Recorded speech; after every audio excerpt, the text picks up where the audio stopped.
فأعوذ بالله من الشيطان الرجيم بسم الله الرحمن الرحيم الحمد لله رب العالمين الرحمن الرحيم مالك يوم الدين إياك نعبد وإياك نستعين اهدنا الصراط المستقيم صراط الذين أنعمت عليهم غير المغضوب عليهم ولا الضالين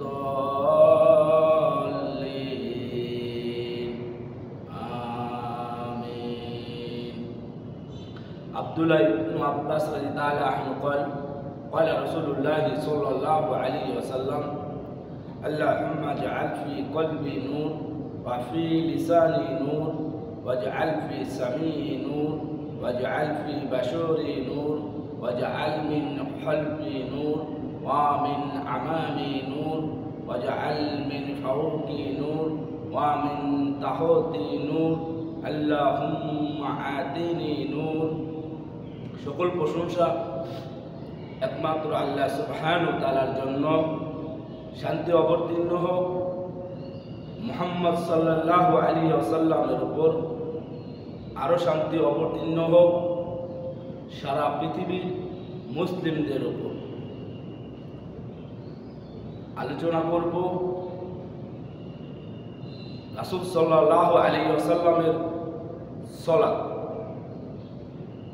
রাসূল সাল্লাল্লাহু আলাইহি ওয়াসাল্লাম সালাতে কোন কোন স্থানে কি কি দোয়া পড়েছেন, এই প্রসঙ্গে কিছু আলোচনা করব ইনশাআল্লাহুল আজিজ।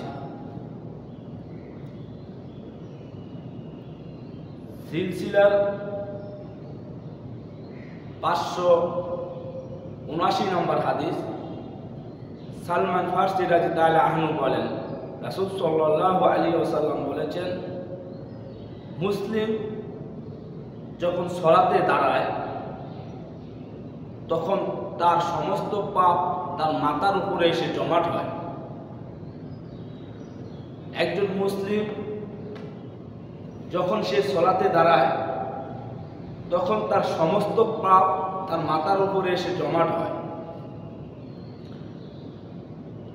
যখন সে সিজদায় অবনত থাকে তখন তার পাপগুলো ঝরতে থাকে। যখন সে সালাম ফিরায় তখন তার সমস্ত পাপ ঝরে যায়। তাহলে আল্লাহ রাসূল সাল্লাল্লাহু আলাইহি সাল্লাম বলছেন যে মুসলিম যখন সালাতে দাঁড়ায় তাহলে আপনাকে মুসলিম হতে হবে। আপনি সালাত আদায় করলেই মুসলিম নন।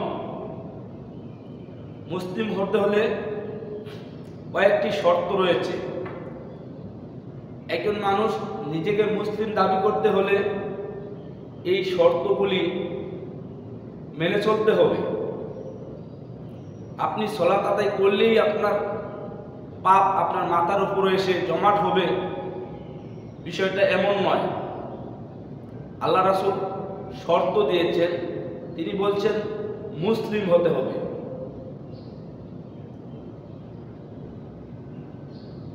তাহলে নিজেকে মুসলিম দাবি করতে হলে 5টা জিনিস তার মাঝে থাকতে হবে। 1, আল্লাহ এবং রাসূলের উপরে যে বিশ্বাস, এটা পবিত্র হতে হবে। আমাদের বাংলাদেশের মুসলিমদের আল্লাহ এবং রাসূলের প্রতি বিশ্বাস, ধারণা এক একজনের এক এক রকম।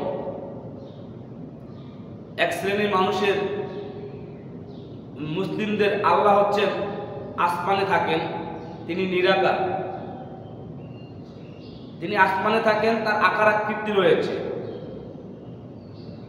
আরেক ধরনের মুসলিমের বিশ্বাস, ধারণা হলো আল্লাহ সুবহানাহু ওয়া তাআলা পৃথিবীর সব জায়গায় থাকেন, তিনি নিরাকার। তাহলে আল্লাহ কত বিশ্বাস মুসলিমদের ডিফারেন্স রয়েছে। এই বিশ্বাস, এই ধারণা পবিত্র হতে হবে। এরপর রাসূল সাল্লাল্লাহু আলাইহি সাল্লাম এক শ্রেণীর মুসলিমরা তারা বলে যে রাসূল সাল্লাল্লাহু আলাইহি সাল্লাম মাটির তৈরি, আরেক শ্রেণীর মুসলিমরা বলছেন যে তিনি নূরের তৈরি। তাহলে এখানে কোনটা সত্য কোনটা মিথ্যা? দুজনেই সত্য না, সত্য একজন। তাহলে এখানে আপনাকে ঠিক করতে হবে, আল্লাহ এবং রাসূলের আকীদা বিশ্বাস ঠিক করতে হবে, পবিত্র হতে হবে। এরপরে 2 নম্বরে সমস্ত শিরক থেকে পবিত্র হতে হবে। একজন মুসলিম আল্লাহ এবং রাসূলের প্রতি বিশ্বাস ধারণা পবিত্র হতে হবে। দ্বিতীয়ত সমস্ত শিরক থেকে তাকে বেঁচে থাকতে হবে। এরপর তাকে হালাল উপার্জন করতে হবে এবং হালাল খাবার খেতে হবে।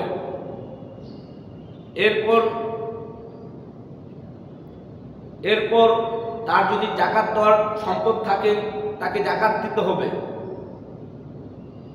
তারপর 5 ওয়াক্ত সালাত, ফরজ সালাত আদায় করতে হবে। তাহলে একজন মানুষ নিজেকে মুসলিম বলে দাবি করতে পারবে। এই 5টা জিনিস যার মাঝে থাকবে, সে ব্যক্তি সালাতে দাঁড়ালে তার মাথার উপরে পাপ জমাট হবে। সমস্ত পাপ, যত পাপ রয়েছে তার সব পাপ তার মাথার উপরে এসে জমাট হবে। যখন সে সিজদায় অবনত থাকবে তখন তার পাপগুলি ঝরতে থাকবে। আর যখন সে সালাম ফিরাবে তখন তার সমস্ত পাপ ঝরে যাবে।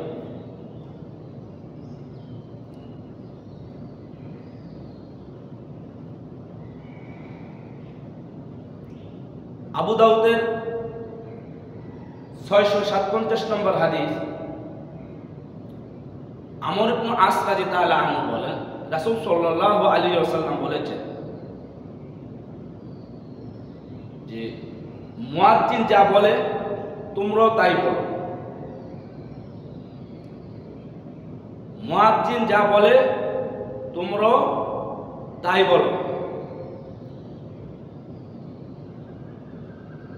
মুয়াজ্জিন যখন আযান দেবে, মুয়াজ্জিনে যা নেকি পাবে, একজন ব্যক্তি তার জবাব দিলে তাই নেকি পাবে। এরপর আল্লাহ রাসূল বলছেন যে আমার উপরে একবার দুরূদ পাঠ করো। আযান দেওয়া শেষ হলে একবার দুরূদ পাঠ করতে হবে। দুরূদ যেটা আমরা সালাতে পড়ি, আল্লাহুম্মা সাল্লি আলা মুহাম্মাদ ওয়া আলা আলি মুহাম্মাদ, এই দুরূদ পড়তে হবে। এরপরে তিনি বলছেন যে তোমরা আমার জন্য ওয়াসিলা নামক একটা স্থান রয়েছে, যে এই আল্লাহ সুবহানাহু ওয়া তাআলা একজন ব্যক্তির জন্য সেটা নির্ধারিত করে রেখেছেন। ওয়াসিলা নামক একটা স্থান রয়েছে, খুব সম্মানিত জায়গা। এই জায়গাটা আমার জন্য আল্লাহ সুবহানাহু ওয়া তাআলার কাছে চাও। যে ব্যক্তি আল্লাহ সুবহানাহু ওয়া তাআলার কাছে আমার এই ওসিলা নামক স্থানটি চাইবে, বিচারের মাঠে তার জন্য আমি তাকে সুপারিশ করার জন্য ওয়াজিব হয়ে যাব। তাহলে আল্লাহ রাসূল বলছেন মুয়াজ্জিন যা বলে তোমরাও তাই বলো। মুয়াজ্জিন যখন হাইয়া আলাস সালাহ হাইয়া আলাল ফালাহ বলবে তখন তার পরিবর্তে বলতে হবে লা হাওলা ওয়ালা কুওয়াতা ইল্লা বিল্লাহ।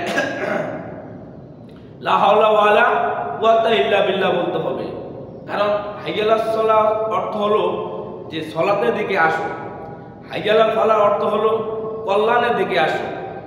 এই কথাটা শুধু যিনি মুয়াজ্জিন আযান দেবেন, যিনি উচ্চ সুরে বলবেন, শুধু সেই বলবে। যারা আমরা জবাব দেব আমরা বলবো লা হাওলা ওয়ালা কুওয়াতা ইল্লা বিল্লাহ। এরপরে দুরূদে ইব্রাহিম পড়তে হবে একবার। কেননা যে ব্যক্তি দুরূদে ইব্রাহিম একবার পড়বে আল্লাহ সুবহানাহু ওয়া তাআলা তার উপরে 10টি রহমত নাযিল করবেন। রাসূল সাল্লাল্লাহু আলাইহি সাল্লাম বলছেন যে ব্যক্তি আমার উপরে একবার দুরূদ পাঠ করবে 10টি রহমত তার উপরে নাযিল হবে। এরপর আল্লাহ রাসূল বলছেন তোমরা ওয়াসিলা নামক স্থানটি চাও। এই ওয়াসিলা নামক স্থানটি দোয়ার মাধ্যমে চাইতে হবে। আল্লাহ রাসূল আমাদেরকে দোয়া শিখিয়ে দিয়েছেন। এই দোয়াটি বুখারী কিতাবের 614 নম্বর হাদিসে রয়েছে। আল্লাহ রাসূল বলছেন, আল্লাহুম্মা রব্বা হাজি দাওয়াতি তাম্মা ওয়া সালাতি কাইমা আতি মুহাম্মাদানি ওয়াসিলাতা ওয়াল ফাদিলা ওয়া আসু মাকামান মাহমুদাল্লাজি ওয়া আত্তা। হে আল্লাহ, এই পরিপূর্ণ আহ্বান ও শাশ্বত সালাতে তুমি প্রভু মুহাম্মদ সাল্লাল্লাহু আলাইহি ওয়াসাল্লামকে ওয়াসিলা নামক স্থান ও মর্যাদা দান করো, যা তুমি তাকে দেওয়ার প্রতিশ্রুতি দিয়েছ। এই দোয়া পড়তে হবে, তাহলে আল্লাহর রাসূল বিচারের মাঠে তার জন্য, তাকে সুপারিশ করার জন্য সে তার জন্য ওয়াজিব হয়ে যাবে।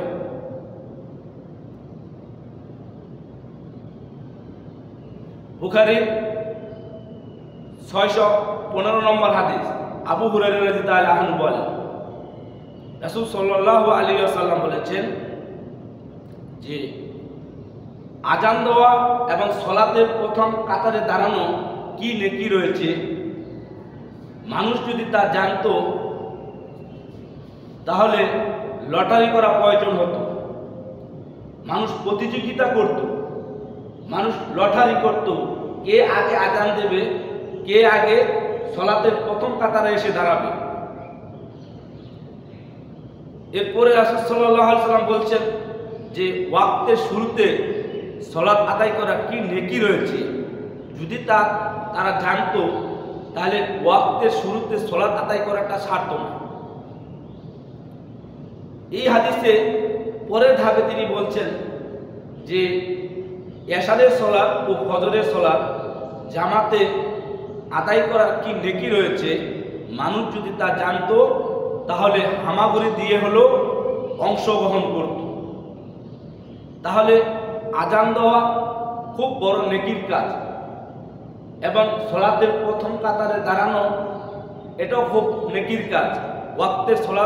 ওয়াক্তের শুরুতে সালাত আদায় করা এটা খুব নেকির কাজ। এশারের সালাত এবং ফজরের সালাত জামাতে আদায় করা এটা খুব বড় নেকির কাজ। তাহলে আজান সালাত আদায় করতে হলে মসজিদে ফরজ সালাত আদায় করতে হলে আজান দিতে হয়, এবং আজানের গুরুত্ব, জবাবের গুরুত্ব, সালাতের প্রথম কাতারের গুরুত্ব। এরপর সালাত আদায় করতে হলে ওযু করতে হয়, ওযু সঠিক না হলে সালাত হবে না। তিরমিজির 25 নম্বর হাদিসে রাসূল সাল্লাল্লাহু আলাইহি ওয়াসাল্লাম বলেন, সাইদ ইবনে যায়েদ রাদিয়াল্লাহু আনহু বলেন, রাসূল সাল্লাল্লাহু আলাইহি ওয়াসাল্লাম বলেন, যে ব্যক্তি ওযুর শুরুতে বিসমিল্লাহ বলল না তার ওযু হলো না। তাহলে ওযুর শুরুতে বিসমিল্লাহ বলতে হবে। অনেকে হয়তো বিসমিল্লাহির রহমানির রহিম বলেন, কেউ যদি বিসমিল্লাহির রহমানির রহিম বলেন তাহলে তার ওযু হবে না। রাসূল সাল্লাল্লাহু আলাইহি ওয়াসাল্লাম যতটুকু বলেছেন, যতটুকু বলতে বলেছেন ততটুকুই আমাদেরকে আমল করতে হবে। আল্লাহ সুবহানাহু ওয়া তাআলা বলছেন, ইয়া আইয়ুহাল্লাযীনা আমানু, হে বিশ্বাসীগণ, ওয়াত্তাকুল্লাহ, আল্লাহকে ভয় করো। হে বিশ্বাসীগণ, আল্লাহকে ভয় করো। রাসূল ফাকুজুহু আমা নাহাকুম ফান্তু আনহু ফান্তুহু, যে রাসূল যা দিয়েছে তা গ্রহণ করো, রাসূল যা নিষেধ করেছে তা থেকে তোমরা বিরত থাকো। ওয়ালা তাকতিলু আমালাকুম, তোমরা তোমাদের আমলকে বিনষ্ট করো না। তাহলে আল্লাহর রাসূল যতটুকু দিয়েছে ততটুকুই গ্রহণ করতে হবে। আল্লাহর রাসূল এই হাদিসে বলেছেন যে তোমরা ওযুর শুরুতে বিসমিল্লাহ বলো, তাহলে আমাকে শুধু বিসমিল্লাহই বলতে হবে। বিসমিল্লাহির রহমানির রহিম বললে রাসূল সাল্লাল্লাহু আলাইহি ওয়াসাল্লাম কথাকে ওভারটেক করা হলো, রাসূলকে আনুগত্য করা হলো না। আল্লাহ বলছেন, আতিউল্লাহ ওয়া আতিউর রাসূল, তোমরা আল্লাহকে মান্য করো, আমার রাসূলকে মান্য করো। রাসূল যতটুকু দিয়েছে ততটুকুই বলতে হবে, ততটুকুই মানতে হবে। আর রহমানুর রহিম শব্দটা খুব সুন্দর শব্দ, কিন্তু যেহেতু আল্লাহ রাসূল বলে নেই অতএব আমরা বলবো না। অনেকে বলেন যে কথাটা তো ভালো, বিসমিল্লাহির রহমানির রহিম বললে সমস্যা কি? সমস্যা এটাই যে রাসূলকে আনুগত্য করা হলো না। সূরা কোরআনে 114টা সূরা, তার মধ্যে সূরা তওবা শুরুতে বিসমিল্লাহ বলতে নিষেধ করা হয়েছে। তাহলে বিসমিল্লাহ বলা তো ভালো কাজ, তাহলে আপনি কোরআন পড়বেন যে কোরআনের সূরা তওবা শুরুতে বিসমিল্লাহ বলা নিষেধ, তাহলে এখন আপনি কি করবেন? যদি আপনি বলেন তাহলে আপনি পাপী, অপরাধী। তাহলে যেখানে যেটা বলতে নিষেধ, যতটুকু আল্লাহ রাসূল বলেছেন ততটুকুই বলতে হবে। এটার নামই আল্লাহ সুবহানাহু ওয়া তাআলা এবং রাসূলকে আনুগত্য করা হলো।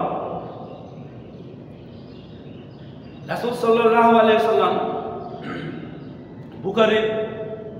বুখারী 6316 নম্বর হাদিস,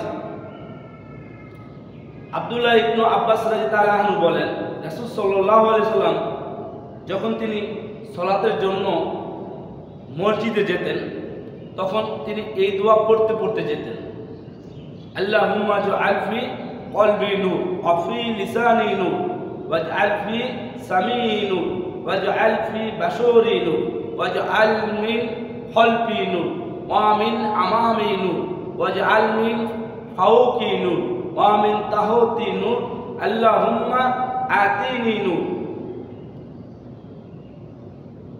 যে হে আল্লাহ, তুমি আমার অন্তরকে, আমার কর্ণে, আমার চোখে, আমার জিহ্বায় আলো দান করো, আলো দান করো আমার সামনে ও পিছনে।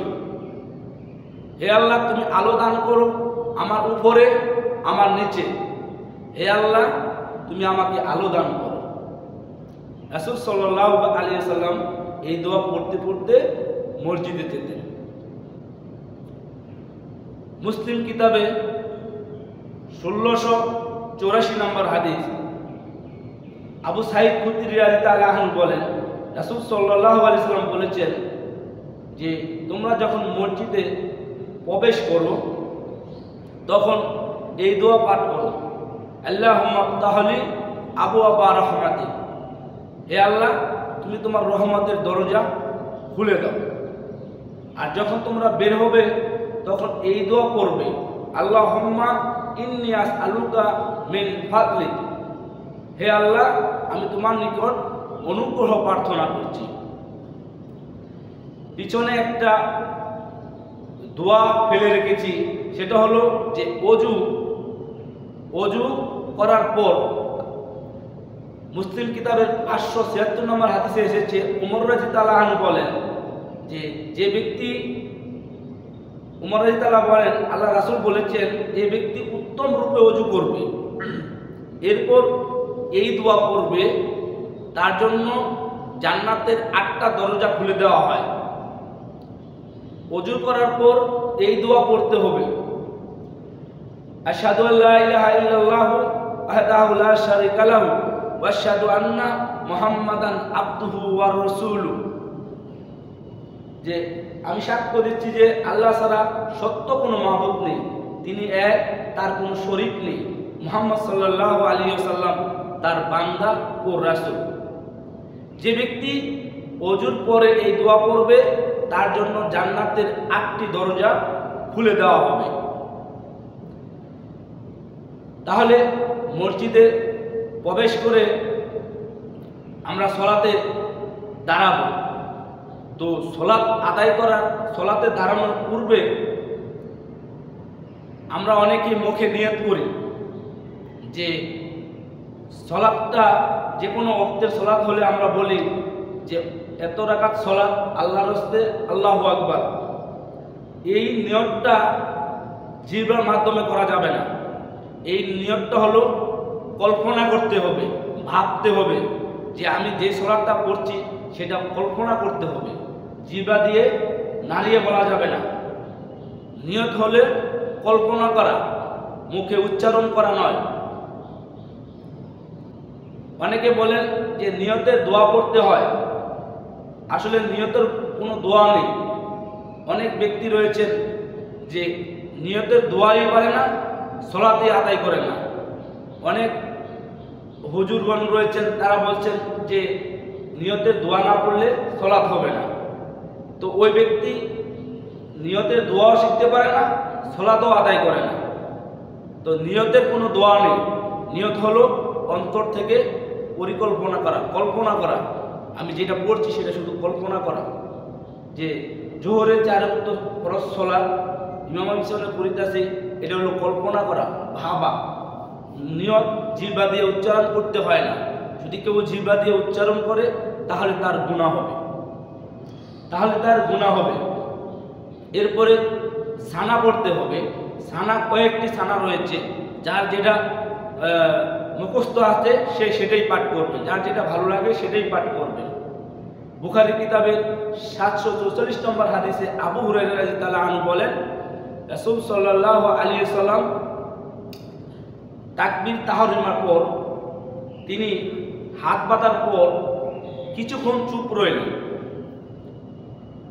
পিছন থেকে আবু হুরায়রা রাদিয়াল্লাহু আনহু লক্ষ্য করলেন যে সালাত শেষ হওয়ার পর আবু হুরায়রা রাদিয়াল্লাহু আনহু বলছেন যে, ইয়া রাসূলুল্লাহ, আপনি যখন তাকবীর তাহরিমা দিলেন, দেওয়ার পর আপনি কিছুক্ষণ চুপ রইলেন।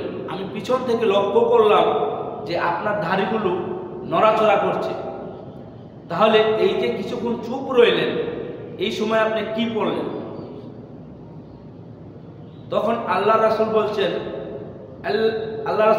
আল্লাহুম্মা বাইদ বাইনি ওয়া বাইনা খাতায়ায়া কামা বা'তা বাইনাল মাশরিকি ওয়াল মাগরিব, যে হে আল্লাহ, তুমি আমার পাপকে অতটুকু দূরত্ব সৃষ্টি করে দাও যতটুকু দূরত্ব সৃষ্টি করে রেখেছো পূর্ব এবং পশ্চিম। আমার পাপকে ততটুকু দূরত্ব সৃষ্টি করে দাও আমার কাছ থেকে যতটুকু দূরত্ব তুমি সৃষ্টি করে রেখেছো পূর্ব এবং পশ্চিম।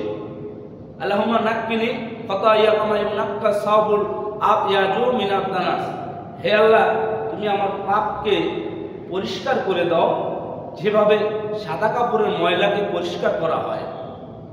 আল্লাহুম্মা আগসিল খাতায়ায়া বিল মাই ওয়াস সালজি ওয়াল বারাদ, হে আল্লাহ, তুমি আমার পাপকে ধুয়ে সাফ করে দাও বরফ, পানি, শিশির দ্বারা। আল্লাহ রাসূল এই দোয়াটি পড়তেন। ছোট দোয়া আছে, যে যেটা পড়ে নেবেন। এরপর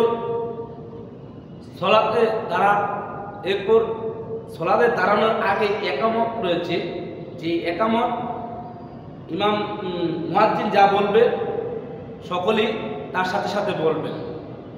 যখন সে হাইয়ালাস সালাহ হাইয়ালাল ফালাহ বলবে তখন বলতে হবে লা হাওলা ওয়ালা কুওয়াতা। তাহলে যিনি উচ্চ সুরে একামত দিচ্ছেন তিনি যা নেকি পাবেন, আমরা যারা জবাব দিব সমান নেকি পাবো। সূরা এরপরে বায়াত বাণীর পরে সূরা ফাতিহা পড়তে হবে। সূরা ফাতিহা ইমামের পিছনে যখন ইমাম সাহেব উচ্চ স্বরে পড়বে তখন সকলকেই সূরা ফাতিহা পড়তে হবে। ফজরের সালাত, এশারের সালাত, মাগরিবের সালাত, এই সালাতগুলো প্রথম 2 রাকাত উচ্চ সুরে পড়া হয়। যখন ইমাম সাহেব উচ্চ সুরে পড়বে তখন তার পিছনে পিছনে সূরা ফাতিহা পড়তে হবে। আর যখন চুপে চুপে পড়া হয়, বাকি 2 রাকাত চুপে পড়া হয়, জোহরের সালাত চুপে চুপে পড়া হয়, আসরের সালাত চুপে চুপে পড়া হয়, তখনও সকলকে সূরা ফাতিহা পড়তে হবে। তো ওই সময় ইমামের আগে হোক আর পিছে হোক তাতে কোনো সমস্যা নেই। যখন আমরা চুপে চুপে সূরা ফাতিহা পড়ব তখন কে আগে পড়বে, ইমাম সাহেব আগে পড়লো না মুক্তাদির আগে পড়লো, তাতে কোনো সমস্যা নেই। কিন্তু ইমাম সাহেব যখন উচ্চ সুরে সূরা ফাতিহা পড়বে তখন তার পিছনে পিছনে পড়তে হবে। সকল নামাজে সব কিছুই আমাদের তার পিছনে পিছনে পড়তে হবে। যখন ইমাম সাহেব আল্লাহু আকবার বলবে তখন তার পিছনে আমরাও চুপে চুপে আল্লাহু আকবার বলবো। যখন ইমাম সাহেব সামি আল্লাহ লিমান হামিদা বলবে তখন আমরাও সামি আল্লাহ লিমান হামিদা বলবো, চুপে চুপে বলবো। সব কিছুই আমরা তার পিছনে চুপে চুপে বলবো। আর সূরা ফাতিহা পড়তে হবে সকলকে। সূরা ফাতিহার পরে ইমাম সাহেব যে উচ্চ সুরে দোয়া করে সেগুলো আমরা ওই সময় আমরা চুপ থাকবো, ওই সময় আমরা শুনবো। আর সূরা ফাতিহা সবাইকে পড়তে হবে। রাসূল সাল্লাল্লাহু আলাইহি ওয়াসাল্লাম বলেন, লা সালাতা লিমান ইকরা বিফাতিহাতিল কিতাব, যে ব্যক্তি সালাতে সূরা ফাতিহা পড়লো না তার সালাত হলো না। যে ব্যক্তি সালাতে সূরা ফাতিহা পড়লো না তার সালাত হবে না। এই জন্য প্রত্যেকটা মানুষকে সূরা ফাতিহা পড়তে হবে। এই হাদিসটি বুখারী কিতাবের 756 নম্বর হাদিসে এসেছে। এই হাদিসটি মুসলিম কিতাবের 394 হাদিসে এসেছে। এই হাদিসটি আবু দাউদের 822 নম্বর হাদিসে এসেছে।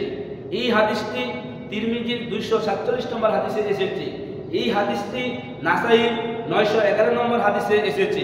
এই হাদিসটি ইবনে মাজার 837 নম্বর হাদিসে এসেছে। দেখুন 6টা গ্রন্থের মধ্যে এই হাদিসটি এসেছে। আল্লাহ রাসূল বলেছেন, লা সালাতা লিমান ইকরা বিফাতিহাতিল কিতাব, যে ব্যক্তি সালাতে সূরা ফাতিহা পড়ল না তার সালাত হলো না। তাহলে ফরজ সালাত, সুন্নত সালাত, এরপর জানাজার সালাত, ঈদের সালাত, এগুলো সবই হলো সালাত, নামাজ। এই সালাত, এই নামাজে সূরা ফাতিহা সকলকেই পড়তে হবে। সূরা ফাতিহা ছাড়া যদি কেউ জানাজা করে তাহলে তার জানাজা সালাত হবে না। কেউ যদি সূরা ফাতিহা ছাড়া ঈদের সালাত আদায় করে তাহলে ঈদের সালাত হবে না। কেউ যদি সূরা ফাতিহা ছাড়া ফরজ সুন্নত সালাত আদায় করে তাহলে তার সালাত হবে না। সকলকেই পড়তে হবে। দেখুন সূরা ফাতিহা কত গুরুত্বপূর্ণ একটা দোয়া। আল্লাহ রাসূল বলছেন, আল্লাহ সুবহানাহু ওয়া তাআলা এই সূরা ফাতিহাকে 2 ভাগে ভাগ করা হয়েছে। সূরা ফাতিহার অর্থকে আল্লাহ 2 ভাগে ভাগ করেছেন। এক অর্ধেক হলো আল্লাহ আর অর্ধেক হলো বান্দার। আল্লাহ অর্ধেক নিয়েছেন আর অর্ধেক অর্থ আল্লাহ বান্দাকে দিয়েছেন। আলহামদুলিল্লাহি রাব্বিল আলামিন। দেখুন সূরা ফাতিহার 7টি আয়াত রয়েছে, 8টি অর্থ রয়েছে। ইয়াকা নাবুদু ওয়া ইয়াকা নাস্তাইন, এই জায়গায় একটি আয়াতের মধ্যে 2টি অর্থ রয়েছে, যে হে আল্লাহ আমরা তোমার কাছে তোমারই ইবাদত করি, তোমার কাছে সাহায্য চাই। দেখেন কত গুরুত্বপূর্ণ একটা সূরা, কি এই সূরার অর্থটা কত গুরুত্বপূর্ণ। আলহামদুলিল্লাহি রাব্বিল আলামিন, সকল প্রশংসা আল্লাহর জন্য, এটা আল্লাহর জন্য, এই অর্থটা আল্লাহর জন্য। আর রহমানুর রহিম, তিনি পরম করুণাময়, এটাও আল্লাহর জন্য। মালিকি ইয়াউমিদ্দিন, তিনি বিচার দিবসের মালিক, এটাও আল্লাহর জন্য।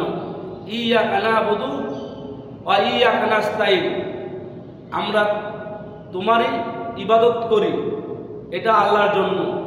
আমরা তোমার কাছে সাহায্য চাই, এটা আমাদের জন্য। দেখেন 4টি শব্দ আল্লাহর জন্য, আর এই বাকি 4টি শব্দ বান্দার জন্য। ইয়াকা নাবুদু ওয়া ইয়াকা নাস্তাইন, আমরা তোমার কাছে সাহায্য চাই, তোমার ইবাদত করি, এটা আল্লাহ, আর তোমার কাছে সাহায্য চাই, এটা আমাদের জন্য। ইহদিনাস সিরাতাল মুস্তাকিম, তুমি আমাদেরকে সরল পথে চালাও, এটা আমাদের জন্য।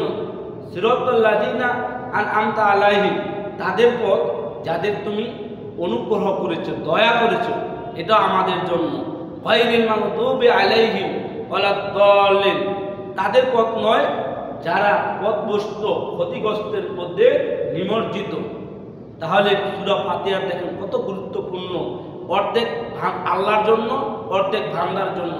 আমি যদি এই সূরা ফাতিহা না পড়ি তাহলে আমি এই নিয়ামত থেকে বঞ্চিত। তাহলে আল্লাহ রাসূল বলছে তার সালাতই হবে না। যে ব্যক্তির সালাত হবে না তার কোনো ইবাদতই গ্রহণযোগ্য হবে না। সমস্ত ইবাদতের দরজা হলো সালাত। আপনি জানাজার সালাত আদায় করবেন, আগে আপনার 5 ওয়াক্ত সালাত থাকতে হবে। আপনি ঈদের সালাত আদায় করবেন, আগে আপনার 5 ওয়াক্ত সালাত আদায় থাকতে হবে। আপনি জিকির আজিয়ার করবেন, হজ করবেন, যাকাত দেবেন, যত নেকির কাজ করবেন, ভালো কাজ করবেন, তার পূর্বে আপনার 5 ওয়াক্ত সালাত থাকতে হবে। যার 5 ওয়াক্ত সালাত রয়েছে তার সব কিছু রয়েছে। একজন ব্যক্তি 5 ওয়াক্ত সালাত আদায় করে কিন্তু ইমামের পিছনে সূরা ফাতিহা পড়ে না, এই ব্যক্তির সালাতের কোনো দাম নেই। এই ব্যক্তি জাহান্নামী। এই ব্যক্তির সালাত কবুল না হলে সে ব্যক্তি জাহান্নামী।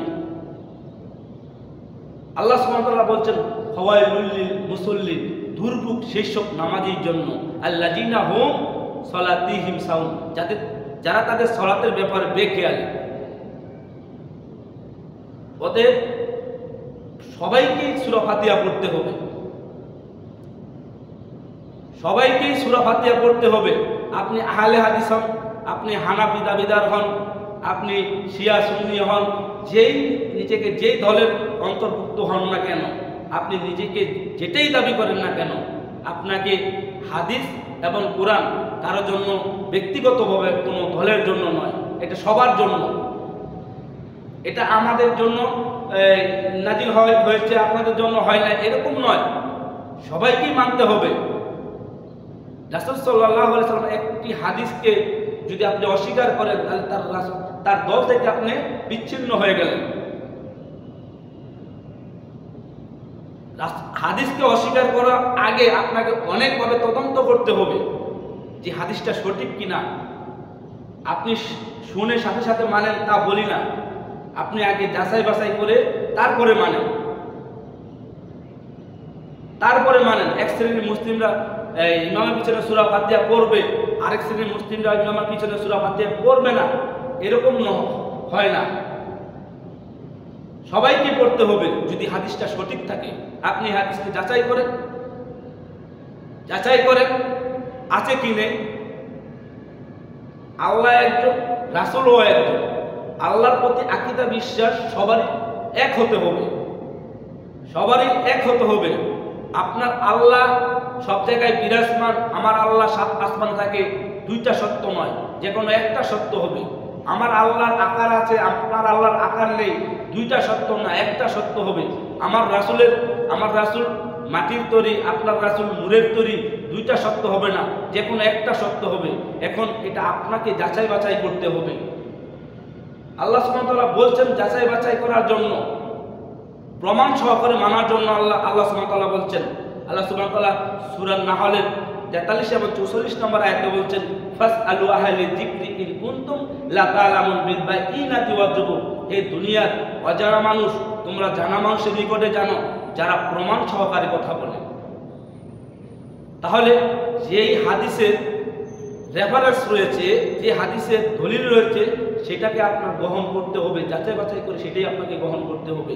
আপনি বলছেন আমি কোরআন পড়তে পারি না, হাদিস পড়তে পারি না, আমি কিভাবে যাচাই করব? আপনি কোরআন পড়তে পারেন না, কিন্তু কোরআন আপনাকে শুনতে হবে, হাদিস আপনাকে শুনতে হবে অর্থ সহকারে। যারা কোরআন পড়তে পারে, যারা দলিল প্রমাণ সহকারে কথা বলতে পারে, তাদের কথা আপনাকে শুনতে হবে। আপনি অন্য মাযহাব, আরেকজন ব্যক্তি আরেক মাযহাব, তাই বলে হাদিস এবং কোরআন ভিন্ন হবে না। কোরআনও একটা, আল্লাহ একজন, রাসূলও একজন। আমরা সকলেই আল্লাহ সুবহানাহু ওয়া তাআলার সৃষ্টি, সকলেই আমরা আল্লাহর বান্দা এবং রাসূল মুহাম্মদ সাল্লাল্লাহু আলাইহি সাল্লামের উম্মত। তাহলে